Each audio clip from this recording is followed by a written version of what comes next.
Boa noite, seja bem-vindo, bem-vinda a mais um momento devocional da Congregação Evangélica Luterana Cristo Redentor de Copacabana.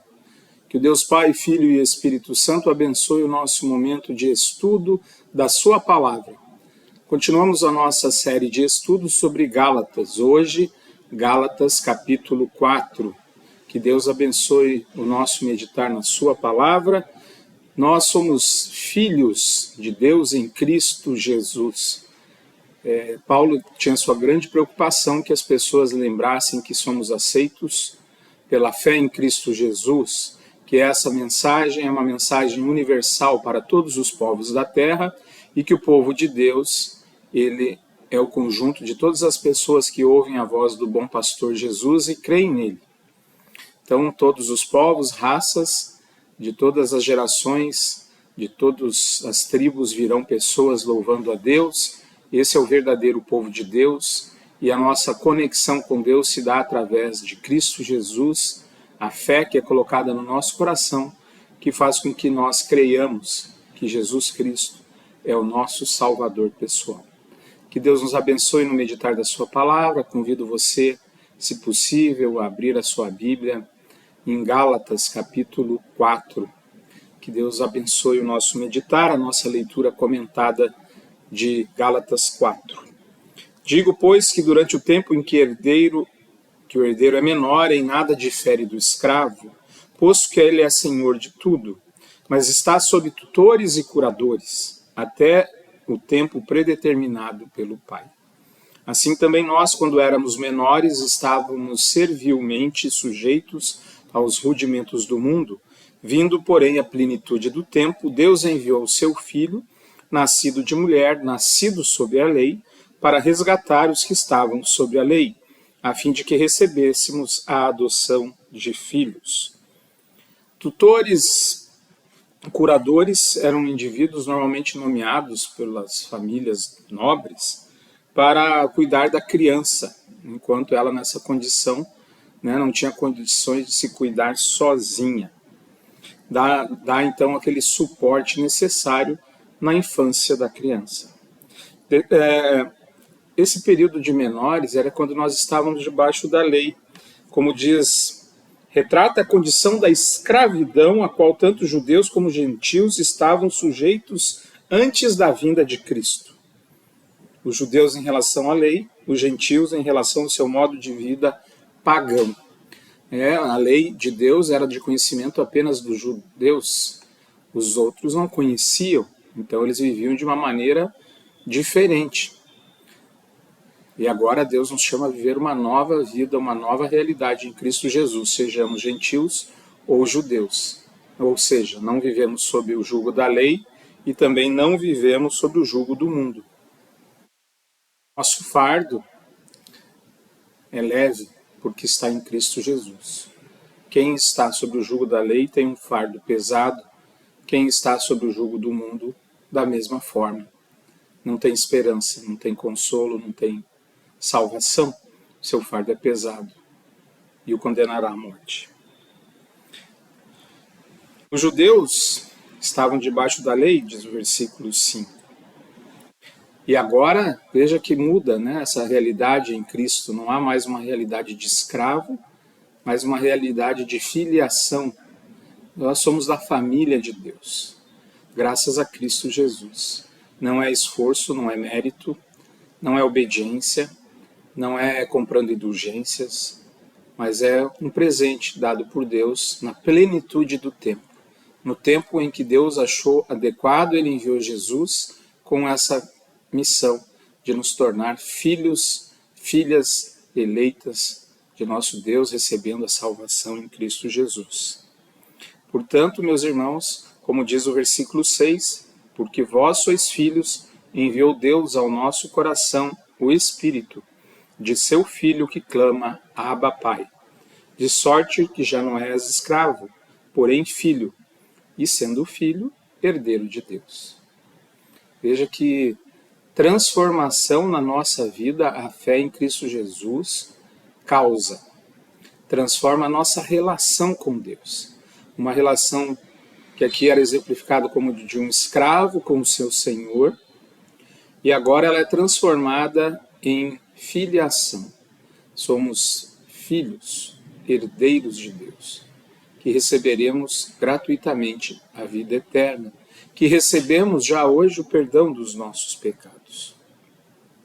Por isso a gente deve tomar muito cuidado em não diminuir a obra de Cristo e não se apegar a coisas, tradições, costumes, hábitos, por não achar que os fazendo ou deixando de fazer, nós estamos ali de alguma maneira complementando a obra de Cristo. Cristo, ao morrer por nós, completa a sua missão, que era dar a vida dele por cada um de nós. Por isso agora nós vamos perceber Paulo comentando sobre o valor transitório, por exemplo, aqui nesse texto, dos ritos judaicos. Então nós também temos que tomar cuidado na nossa vida de comunhão e de adoração a Deus, para não nos apegarmos a ritos, a coisas por costume, por tradição, por achar bonito, mas sim nos apegarmos e olharmos firmemente para Cristo, porque nele somos salvos, nele somos declarados justos e colocados como filhos de Deus. Veja o que diz Paulo a partir do versículo 8 do capítulo 4 de Gálatas.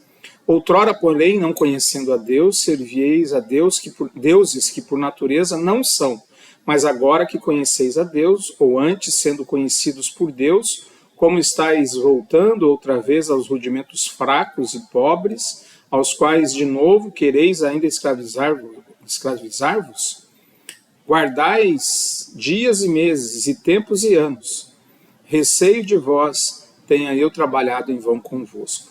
Então veja, esses ritos que eles insistiam, agora mesmo convertidos ao cristianismo, de continuar seguindo, Paulo estava preocupado, porque eles estavam usando isso talvez como muleta, como ainda se eles precisassem de um tutor para se aproximarem de Deus.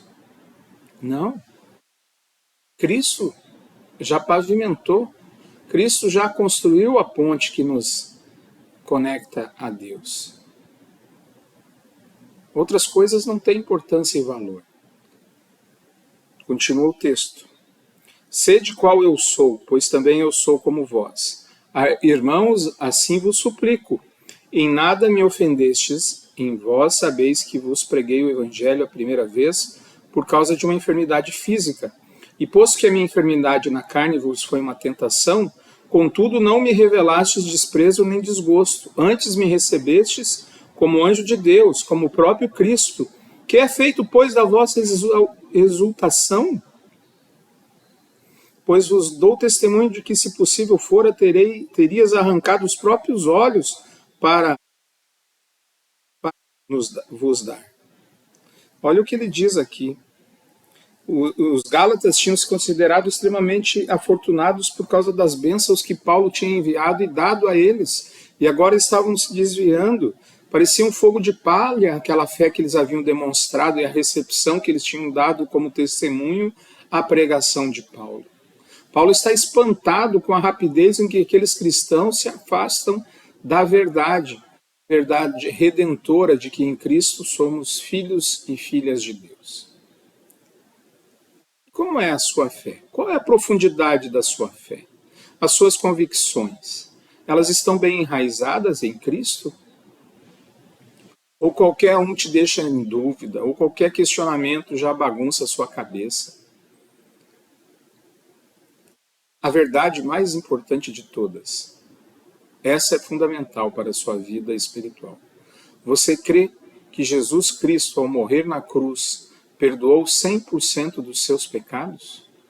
Você crê que ao morrer os céus se abrirão para você, por causa que a salvação, a vida eterna, é um presente que Jesus deu ao morrer por você na cruz, sem você ter que fazer nada? Espero que a resposta a essas duas perguntas tenha sido sim. E nós podemos dizer sim, porque é um presente que Deus nos dá. E nos dá essa convicção pela pregação da palavra. E foi isso que Paulo fez aos Gálatas. E rapidamente eles estavam se afastando. E ele está colocando agora mais adiante que não dá para ficar com um pé em cada canoa, um pé na lei e um pé na fé em Cristo Jesus. São duas alianças distintas, são dois caminhos distintos. E ele compara esses dois caminhos ao caminho de Agar, da Sara e de Agar. Ele diz no versículo 21, Dizei-me vós que quereis estar sob a lei, acaso não ouvis a lei? Pois está escrito que Abrão teve 2 filhos, um da mulher escrava e outro da livre. Mas o da escrava nasceu segundo a carne, o da livre mediante a promessa. Lembra? Agar nasceu porque Abraão e a Sara não tiveram a fé, a confiança necessária naquele momento para esperar o cumprimento da promessa e arrumaram um atalho. E olha o que aconteceu. Por isso Agar é apresentada como uma mulher escrava que tem um filho sobre a lei, sobre como diz aqui, a carne. Já Isaac nasceu como fruto da promessa, como cumprimento da promessa feita por Deus. Por isso é que ele compara como 2 caminhos distintos, o da lei e o da promessa. Continua ele no versículo 24. Essas coisas são alegóricas, porque essas mulheres são 2 alianças. Uma, na verdade, se refere ao Monte Sinai, que aponta para o dia dos 10 mandamentos. Ali a aliança está representada nos 10 mandamentos, na lei, que gera para a escravidão, porque a lei ela só mostra que nós somos escravos do pecado e não conseguimos escapar do pecado, e a lei nos condena a sermos escravos de um destino definido que é a morte eterna. Essa é Agar. Agar é o Monte Sinai na Arábia e corresponde a Jerusalém atual, que está em escravidão com seus filhos. Mas a Jerusalém lá de cima, a nova Jerusalém, é livre, a qual é nossa mãe, porque está escrito: Alegre-te, ó estéril, que não dá à luz, exulta e clama, tu que não estás de parto, porque são mais numerosos os filhos da abandonada que os da que tem marido. Vós, porém, irmãos, sois filhos da promessa, como Isaque, como, porém, outrora o que nascera segundo a carne perseguia o que nasceu segundo o Espírito, assim também agora. Contudo, o que diz a Escritura? Lança fora a escrava e seu filho, porque de modo algum o filho da escrava será herdeiro com o filho da livre. E assim, irmãos, somos filhos não da escrava, e sim da livre. Eu e você somos livres em Cristo Jesus. Livre para servir ao nosso próximo, livres para servir com alegria e gratidão ao nosso Deus, mas livres acima de tudo da condenação eterna. O inferno não é o nosso destino. O céu é a nossa herança.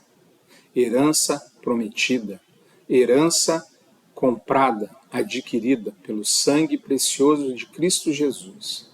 Por isso, Paulo é tão zeloso em chamar a atenção dos Gálatas e dizer a eles: não sejam insensatos, não sejam tolos, confiem na promessa de Deus.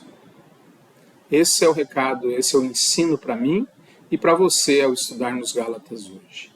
Que continuemos firmes, olhando para o autor e consumador da fé, Cristo Jesus.